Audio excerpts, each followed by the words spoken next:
મિત્રો આપણે મુજરી ડેરીને કેમ છો બધા મજામાં છો? તો આજે અમારા ઘેડમાં આખે આખું પાણી આમ ઉતરી ગયું છે અને હવે રસ્તા ફૂલ શરૂ થઈ ગયા છે અને અહીંયા તો હા ઓછું વહે છે. હજી આમ જો આપણે આમ સિંગરિયા કોરા જઈએ ને વધારે વહે છે અને અહીંયા તો રસ્તા આખે આખા ચોખ્ખા થઈ ગયા છે. ત્યારે જે જગ્યાએ હું ઊભો ને ભાઈ સૌથી ડેન્જરમાં ડેન્જર જ્યારે પાણી આવે ને એટલે આ છે. અને આ બધું તમને આ દેખાતું છે કે આ ખેતર છે, આ ખેતરને તો આ છે ઘૂણો. આમાં અત્યારે હાલની અંદર એક માથોડે પાણી હશે અને આ બધું ખેતરું જ છે આ બાજુ બધે. અને આ સામે દેખાય એ ખેતર જ છે. આખે આખું પાણી અને હવે ઉતરી ગયું છે પાણી બધું દરિયામાં વયું ગયું.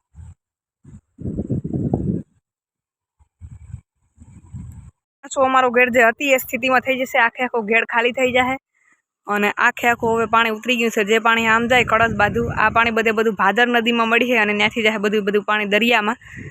એટલે હવે વધારેમાં વધારે આ એક દિવસ આમ પાણી વહેતું રહે અને પછી થોડું વહેશે. આ રોડ છે સિંગરિયા અને મંડેર વચ્ચે કનેક્ટ થતો રસ્તો, મંડેર ઘેડ, તાલુકો જિલ્લો પોરબંદર.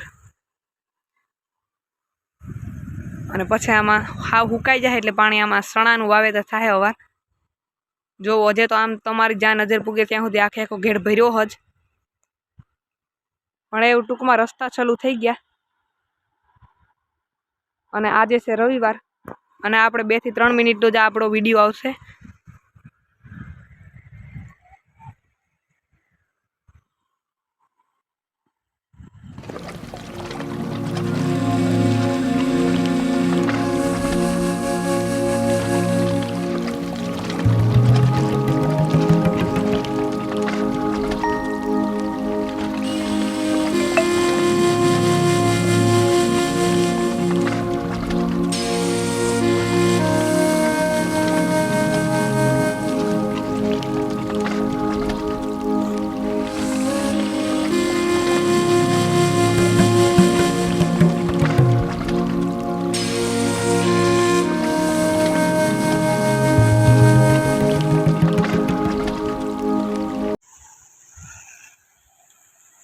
ચાલો બાય બાય, તાતા મળશું પાછા નવા વિડીયોની સાથે. આ તો માત્ર અપડેટ દેવા માટે વિડીયો બનાવ્યો હતો. આખો વિડીયો આપણે નથી બનાવવો, ખાલી એટલો ને એટલો જ.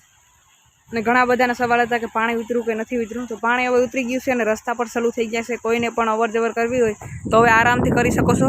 સિંગરિયા અને મંડેર વચ્ચે કનેક્ટ થતો રસ્તો ખુલી ગયો છે. થેન્ક યુ, આભાર.